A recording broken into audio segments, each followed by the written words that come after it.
Hi, friends. It's me, Morgan Ruff, and this is another episode of Uplift Conversations.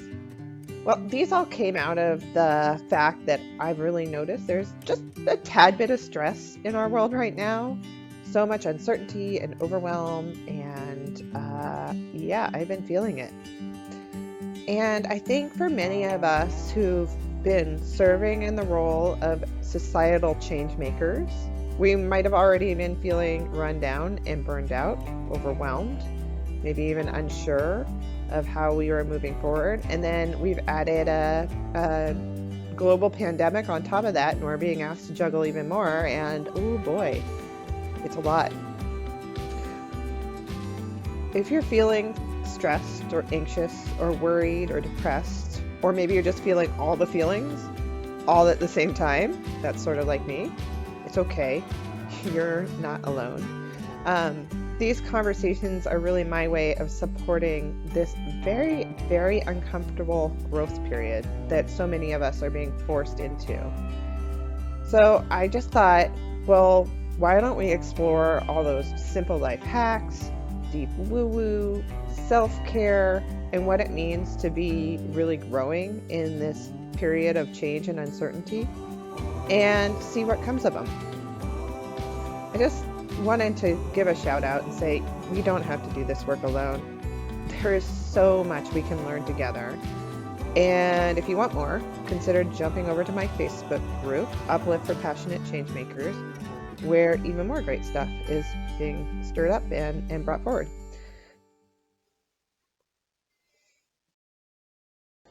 Hey all, so today we're going to be talking with Kurt Hoelting. He is a mindfulness and meditation teacher, lives over on Whidbey Island in beautiful Washington State. And I first had a kind of in-person experience with Kurt when I went to his day-long silent meditation retreat at the Whidbey Institute for the fall equinox in 2019.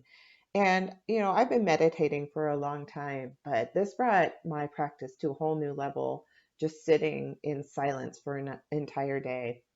And it was really a wonderful experience. In this podcast, Kurt and I are going to talk a little bit more just about, what is mindfulness and what is a sitting meditation practice, and share a little bit more about how we use it in our day to day and why it's been helpful for me. I share that story. And then also, I love the way Kurt talks about the wilderness and nature and being outside, and how that's really related to kind of our mindfulness and mental health and meditation practice. So I really hope you enjoy this conversation. If you connect with Kurt and if you connect with the way he approaches this, I really encourage you to connect with him. He is a coach and can really provide some wonderful mentorship for folks who are interested in either establishing or starting a more mindfulness practice, or maybe people who have a practice but are looking to deepen it. So without more ado, what's that saying? Anyway, have fun. I hope you enjoy our conversation. Okay. All right, we're recording. Look at us. Thank you so much for being here, Kurt. I'm just so excited to have this conversation with you. I don't know if you know, but I've been following you for a very long time. I'm a secret fan. I, obviously spent a lot of time in Alaska, and you have worked with a lot of my kind of professional mentors. And so I'm just really thrilled that we've been able to now make a one-on-one connection. So thank you for joining us. Thank you. And I just would love for you to spend a few minutes and talk a little bit about who you are and what you do, and kind of what you're all about. Wow. Well, okay. I know. Yeah. No small task. I want to keep this part fairly short because I really want to, have you have a featured role in this, because you are connected to a really powerful community, and I feel honored to be invited into this conversation. So just briefly, my background, I'm a mindfulness teacher. I teach mindfulness in a number of contexts. I've been actually the way I mostly have done this is as a wilderness guide in Alaska, and that's where the crossover is. Yeah. I've had a Zen practice for a long time, since I was a young man, and I've also been a commercial fisherman in Alaska and lived in Alaska. So it's an interesting sort of way to be approaching the domain of mindfulness, but as a climber and a wilderness advocate, and person who spends as much time in wild places as I can, I always have experienced time in the natural world, and the wilder the better, as really powerful context for the exploration of one's own inner life as well. There's a kind of interpenetration of the outward and the inward, and the wilder the country we're in, the more it draws our own kind of wild heart out, you might say. Yeah.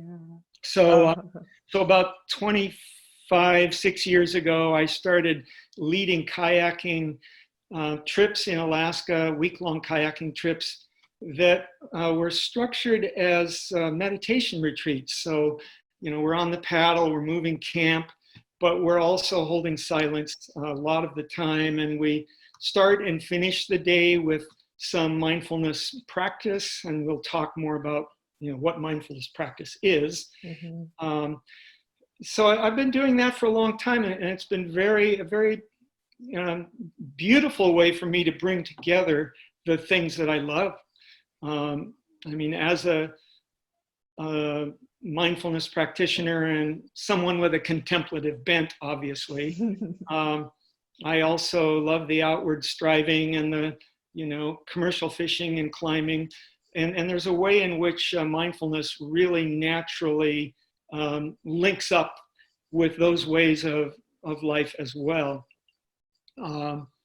So I've been privileged to be able to do that for the last 25 years in the summers in Southeast Alaska.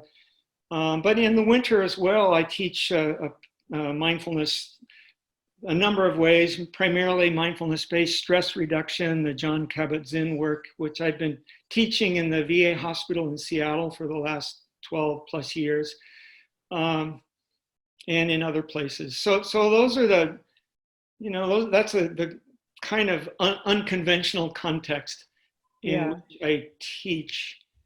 And maybe that's enough. I really love that merging of the wild of the natural world with the wildness of yourself and your own inner world, and how you've been able to bring those two together and create something, just these really beautiful and remarkable experiences. So that's very cool. And the climbing thing, my husband's a big alpinist and rock climber, and he goes to it because it is the point where his mind is calm and quiet, because you're so focused in that moment. Mm-hmm. You can't have distracting thoughts. It forces you into a very, quiet meditative spot. And that's a good description. And I would just echo that. And that's true. Literally in climbing, sometimes, often, if you miss a step, you can't miss a step. Yeah. You can't miss a hold. You have to be tremendously focused. And commercial fishing requires a similar kind of really focused attention when you're out on the grounds, and often in really tough weather, tough conditions, big tides, dangerous things going on in terms of working the fishing gear and all of that. So you can't just be spacing out. Right. And you have to know where you are. And those are actually ways that we can talk about mindfulness as being very similar. Whatever our circumstances, as parents, as activists, as, whatever circumstances we're in, we're going to be more successful, get more out of it, and be more skillful if we are able to have our mind and our body in the same place at the same time, Mm-hmm. and have some attitudinal, foundations within that Yeah. support presence. Yeah. I think it's interesting having this conversation at this time, when we're all under the stay at home and we're experiencing a whole new type of wilderness, which is the wilderness of quiet, Yeah, of rest, yeah, of retreat. And I think, so many of us spend a lot of time. I mean, I guess I should speak for myself. I spend a lot of time trying to avoid feelings by doing. And, I have it scheduled and I know what I'm doing and I'm going, going, going. And, it's a societal thing, right? We have really created a society that puts value on the number of things that you can tick off your to-do list and how productive you can be. And we are in this whole retreat for so many of us. And it's just, I think for a lot of people, bringing up like these very big, obviously there's also a lot of unknowns and uncertainty. Like we are like really seeing the change. It's always changing, but we're just forced to actually yeah, see yeah, it and sit with it right now. And so it's like this whole new form of wilderness exploration. And yeah. those tools of going to wild places are maybe not accessible for us right now. Although there's nothing wilder than the human mind and heart. Yeah. And in that sense, our own inner wilderness areas, we are in them now. Yeah. Circumstances like this pandemic um, back us into, as you said it beautifully, we're in uncharted territory. People are freaking out around us. There's a lot of fear. There's a tremendous amount of future tripping, catastrophizing that we naturally do at times like this. And I mean, this is new territory for me as well, in certain ways. And in other ways, this is exactly what life presents us with at some point, all of us, is with the kind of unsolvable or unfixable or incomprehensible circumstances. And what we do with them, with these circumstances, is far more telling than the circumstances themselves in terms of how we get through and how much we're able to learn and grow and not just suffer through it, but find real moments of joy along the way as well. Mm-hmm. Yeah. Yeah.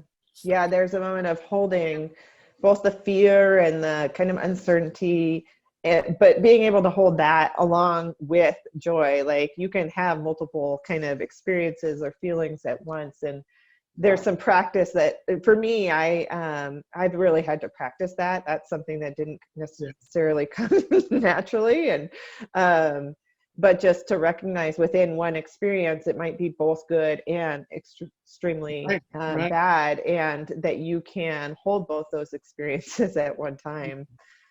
Yeah. I've been playing quite a bit with, the idea or the possibility that this pandemic might be here to teach us something. Mm-hmm. Might actually be a powerful teacher.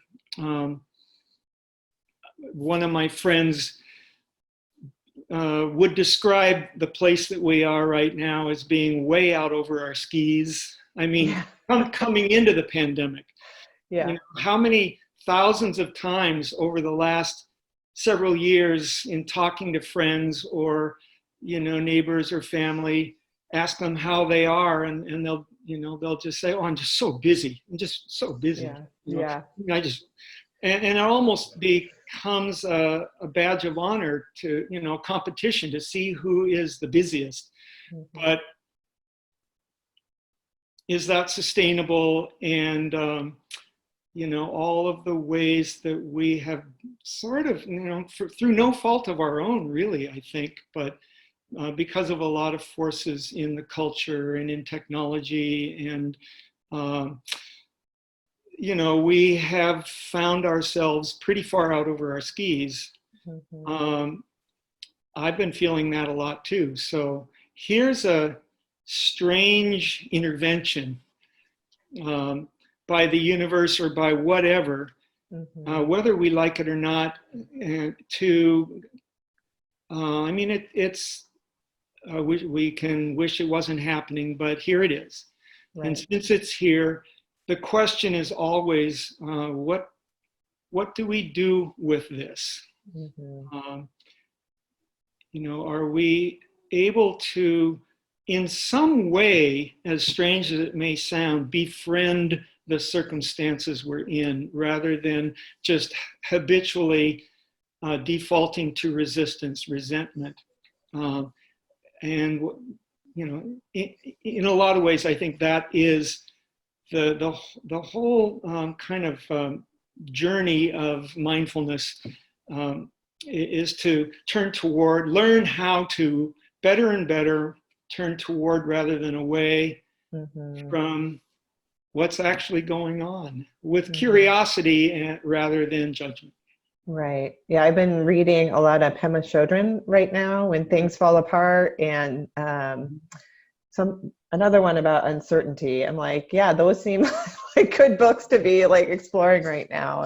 Yeah. And she does talk a lot about that, of like, Mhm. turning toward the suffering instead of away from it. And then how do you kind of become more familiar with not being the feeling, but seeing the feeling or Yes. the discomfort, and having some distance, or you know those aren't the words that she uses, but kind of that Yeah. concept. Yeah. Yeah. I like the metaphor of moving from the dance floor to the balcony. uh, in those moments when we find ourselves out of control or overwhelmed or just sort of pulled into the back eddies of fear, um, fear or resentment or anxiety or whatever it might be. Just the noticing, the act of noticing that we are pulled into this back eddy once again. Mm-hmm. Here we are again. And then rather than beating ourselves up for it in that moment, being able to pull ourselves out onto the bank and watch the current, Yeah. and not feel like we are the current that's pushing and pulling us around. Um, that's quite a process, isn't it? It sure is. And, before we started recording, I was sharing with you, like this morning, I felt like I was inspired and I felt in the flow. And then my kids woke up and my husband got up, and all of a sudden I was kind of grumpy. And Pema Chodron talks a little bit about like there's a gap between there's the inspiration and then there's the actual doing and the practice of it.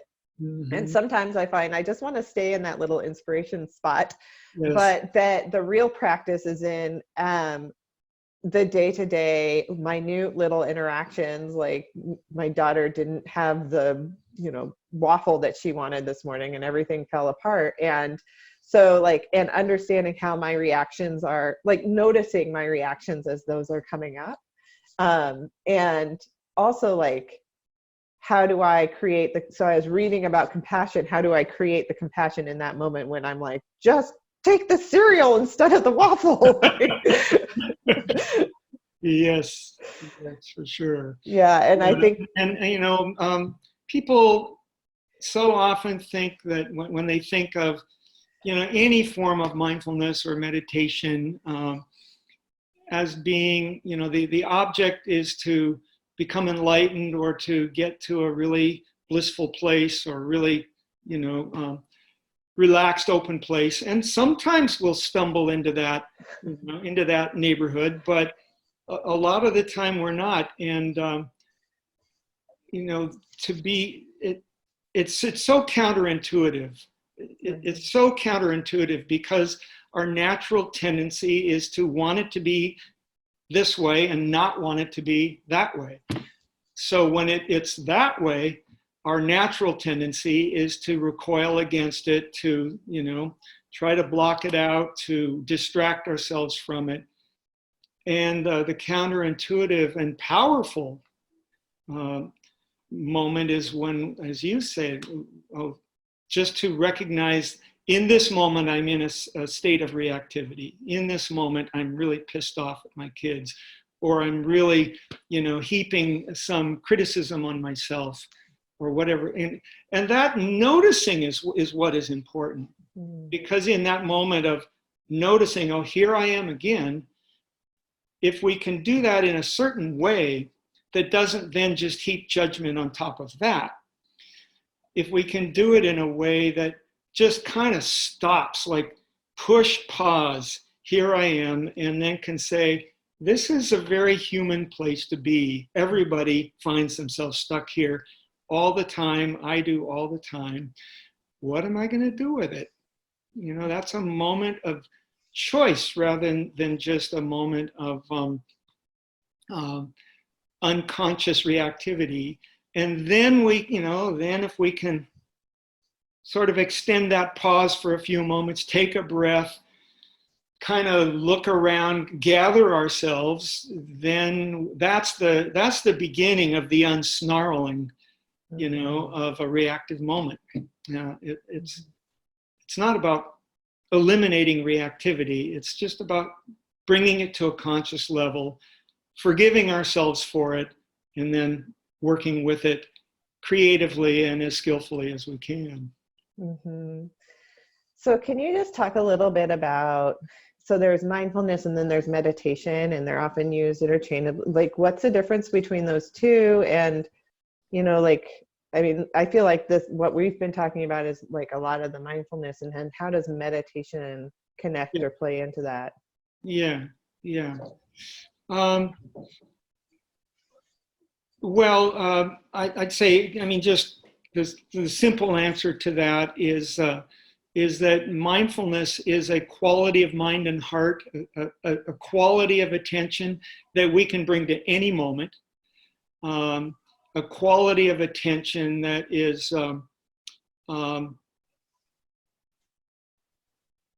it's deliberate. Mindfulness is being present in the moment that we're in, non-judgmentally. Okay. And it's volitional. It comes in that moment of seeing that we've been caught in a back eddy, and we're pulled into unconscious fear or unconscious resistance, and we're just caught there. As long as it's unconscious, we're caught there. So mindfulness is a moment of coming to, you might say, where we just see what's going on, and we see it in the present moment, and we choose to turn toward it rather than away, to the best of our ability, with some curiosity and kindness rather than judgment and criticism. So you can do that in any moment. Meditation is more, and there's lots and lots of different forms of meditation and prayer and so forth. Mm-hmm. But that's a kind of formal practice that we may choose, in which we can really cultivate this capacity in ourselves very consciously. So, like, if it's for me, I have a morning sitting practice where, most mornings I start my day with about a half hour of sitting, and it's not goal oriented. I'm just sitting, and in the sitting, I'm maybe bringing a stronger than usual intention to notice what's going on. Notice how frequently my mind pulls me away into the past or future, and then just coming back, noticing when little storms of uncomfortable or unpleasant emotions might be blowing through, and just, not pushing any of it away, but just being with it. Mm-hmm. So meditation is sort of like, for a set period of time, I'm going to do this in a very conscious, particular way. And then mindfulness grows out of that. Mm-hmm. So we all have that capacity, but the more it's just like anything, any skill that Mm-hmm. that we want to master, the more we practice it, the more it's likely to be available to us when we need it, and the more often we're likely to choose to use it. Mm-hmm. So meditation is like going to the gym, and mindfulness is like getting your steps in That's throughout it. the day. Yeah, that mindfulness is going to the gym. The Go to meditation the part is the gym. gym. It's the exercise part. Yeah, somewhat regularly, we actually get stronger, and Mm-hmm. we notice the benefits of being stronger in Mm-hmm. our daily lives. Yeah. We just have more energy. We can do more things more comfortably and physically and so forth. Yeah. Yeah.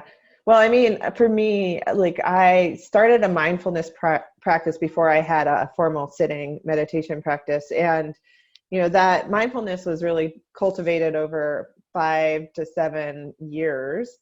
And everybody, therapists and wellness people that I would see, they would say, do you have a meditation practice? Like, no, I can't do that. Like, and for me, it was like this thought of, one, I have to get, it was a perfectionist thing of like, I need to clear my mind of all thoughts, and there's no way I can do that. And it was just like, it just felt very intimidating. And I felt that way until I started to listen to, I think it was a 10% Happier podcast with Dan Uh-huh. Harris. And he Mhm. was interviewing somebody, and he asked him, do you have a sitting meditation? And he's like, yes, it's seven minutes a day. Yeah. And I went, and you're on a podcast getting interviewed? And I was like, I can do 7 minutes. And for some reason, it was just like, that's exactly what I needed to hear. And then also with that came the, realization of like, it's not about clearing your mind at all, Yeah. Yeah. but more about just noticing your thoughts and like letting them go, and then noticing and letting them go. And some days are really chatty and other days are not as chatty. And Yeah, and it's also not it's not at all about avoiding the world or putting our heads in the sand. It's more becoming alive within the world more fully. Um, yeah, and Bill Gates recently, last year sometime, made a pretty big splash by um, and I don't think it was Headspace. I think it was a different app, but where he was talking, talking about how he and his wife Melinda had experienced a huge transformation in their lives by meditating for 10 minutes a day. mm-hmm. Um, and I think it's really important to acknowledge that rather than, as you say, to set the bar impossibly high, which we tend to do. We're pretty good at that in this culture. The important thing is, if it's 2 minutes, 5 minutes, if for anyone who's interested in exploring mindfulness, I think apps like 10% Happiness or Headspace are great places to begin, where you can just begin at the level that that makes sense for you. A Mm-hmm. little bit is way better than none at all, Mm-hmm. and then it can naturally grow from there. Um, you know, there's lots more you can do, but that can Yeah. be tremendously helpful. Just even that a little bit. Yeah. And there's so many different styles and approaches, like you mentioned. And for me, it helped to have like a guided meditation when I first started. And Mhm. then now I've moved into, I like to have a little bit of music. And then when I did your retreat with you, that was my first experience of sitting for a day with just the frogs in the rain. And that was just a whole new level of kind of Yeah. accepting the discomfort, and just kind of sitting in a very new space. So I think even if, I'm not like, I don't have 25 years like you, but I've been meditating for, 3 or 4 years. And I just think it's interesting to watch as your practice changes and evolves based on where you are and what's going on. Yeah, yeah. Could you say a little bit about what you have noticed, in your own life since you practiced? What some of the, you know? Everybody was telling me to do. Yeah. Well, I yeah. mean, I found, so in my professional life, I work in a lot of conflict. Like, just environmental work is saturated with different values and approaches and ideas about what we want our landscape, our lands to look like. And so you can be in these very heated places, and it was always very hard for me to sit in conflict. It still is hard. It's Yeah. a hard place. But what I've noticed is, one, I I do less of going to my corner and just putting my elbows out and just and much more. I have much more capacity to hear and be curious about what the other side might be expressing, and also, like, just this sense of compassion of, like, oof, this is hard for me. Ugh, I hear how hard it is for you. And I don't always say that, like, in a meeting or whatever, but I feel it in myself. And so professionally, I feel like it's just given me more bandwidth to and Mm. tolerance to have uncomfortable conversations and sit in the, I call it sitting in the ick, like, ooh, nobody wants to sit there. Um, I still have a lot of work to do. Like, I think it's still, if you're somebody working in a field where you're trying to affect change, you're probably doing it because you're very passionate about it. It's very personal. And so sometimes those conversations can feel very personal. And so I still get hooked every day, pretty much. But that's been really helpful. And the other thing I think is just in, like, my personal relationships with my family. And I hear a lot of people say, I just wish my husband would meditate so that whatever, he'd be more calm or whatever. And I think I was there for a long time. And then I started to meditate, and I realized, oh, really, it's me that needs to meditate. It's me that needs to bring the calm, oh, I just wish my kids would sit and meditate, and, then they'd be taking care of themselves. And it's really about me showing up in the world in the way that, and role modeling in a way for those around me, how I can handle processing emotions or bringing things to light or whatever. Yeah, yeah. Well, that's beautiful. Thank you. Yeah. I think you said it way better than I did. And No, it's isn't it good. interesting that what we think of as doing nothing, like when we're sitting, we're not accomplishing anything. We're not trying to fix anything. We're just being with what is. And isn't that just a waste of time? And that's, a very common, natural kind of concern that people express. And yet I've heard, and have experienced myself, that actually that little bit of time that I spend practicing doing nothing, where I'm really at least orienting myself toward being present with the feelings I happen to have without trying to push them away, becoming intimate with what my mind does, what happens in the body, what happens emotionally, just becoming intimate with that a little bit. That plays out in my day often, and I hear many, many people who practice express similar, that it actually really shows up in the form of capacity to, at least some of the time, actually listen, actually empathize, actually feel compassion for the other who we're normally oriented toward being in conflict with. And real change, in my experience, that's where real change can start to happen. Yeah. Yeah. And it doesn't always mean that, like, the solutions are obvious. No. Sometimes the problem is just it's a problem for a reason. Like, it's a hard one. And, just being okay with the fact that, boy, I don't see the path forward. Like, that's uncomfortable, is another part of like my practice. Like, yeah, I'm not sure I mean, it's really where we are right now, right? Yes, absolutely.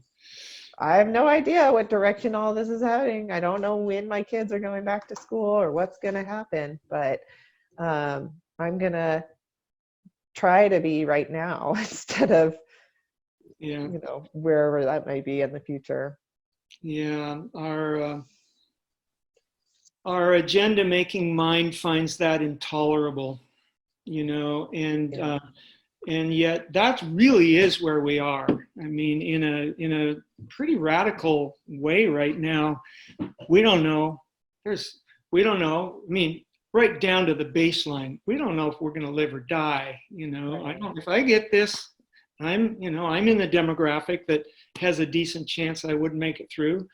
Um, and we don't know how long this is going to go. We don't have any control. We can't just fix it.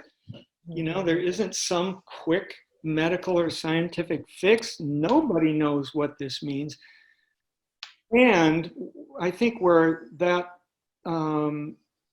lines up with a mindfulness, a practice-based life, where mindfulness is kind of a core ingredient, is that that's how it actually always was and always is. I mean, every day, literally, really, every day when we get up, we don't know if we're going to be alive at the end of the day, let alone if things are, we're going to accomplish all the things on our list and everybody's going to do what we want to do. And the other side's going to, finally wake up and see how right I am and how wrong they See are. the light. Yeah. Stuff. That actually a really fruitful place to be in a presence-based life is where we actually are, which is not knowing what's going to happen next. Right. Speaking of which. Hey, honey. there. Hi. Let me pause for a second. Oh, thank you. Glad to see him. Her name's Clara. Sorry, her name That's is. all right. Yeah, Clara. Yeah, she's my 4-year-old who is, she's our spirited one. She. Well, I just want to notice how tenderly you dealt with that, that you. quote unquote interruption. And, so you just modeled it. That's Thank you. Yeah, I mean, we're all learning how to just hop in the river and float, right? Just go with the flow. Yeah. Well, all of this has been amazing. I feel like like I said, I could talk to you for hours and about this work.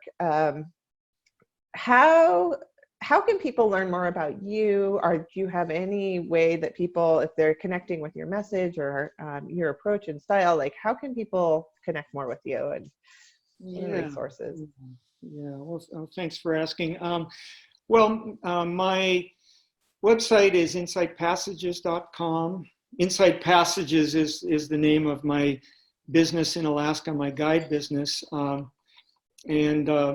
Actually, speaking of having to really go with the flow, I just had to cancel my whole season in Alaska because of the pandemic. Just sent out a newsletter this morning on that. So, and I think, basically that's a lot of people are in this fix. I have a coaching practice. So through my website, I offer mindfulness coaching, and usually there's a cost to that, but I'm offering that this month and next month at no cost. So that's an option. I mean, I want to, I need to be with people also, really working with this stuff honestly. And so that's one of the things I do is coaching. I do occasional retreats like the one you came to at the Whitby Institute, and those are on my website also. I won't I won't be teaching again until the fall. I teach a mindfulness and writing course at the North Cascades Institute, a weekend thing, but things like that are on my website. Well, I Um, can't wait to come to that retreat. it's called Sit, Walk, Write, and I teach that with my colleague and friend, poet Holly Hughes. Oh Uh, yes, okay. so that kind of stuff. But I'm also going to be offering some online trainings, online, guided meditations and conversations for people who want to do this. I've resisted doing this stuff online because I just love teaching in person, but I think the times that we're in now call for that. So Yeah, anyone who's interested, on my website, you can contact me. wonderful. And I will link the website in Facebook so folks can find you more easily. And I just really appreciate all that you do and bring to this world and the teachings that you have to offer. And I'm thrilled to hear that you're going to explore the online space, and I really hope that I can help you facilitate some of that. You are my teacher. You are my teacher. Thank you for Yeah. teaching me. So we'll continue that conversation, and yeah, just thank you so much for your time today and introducing this idea to so many people and exploring some of these topics with me. Yeah, thank you for inviting me, Morgan. Yeah, yeah. Okay, You I'm be gonna well, and everyone who may be watching, may you be safe and well. thank you. All right.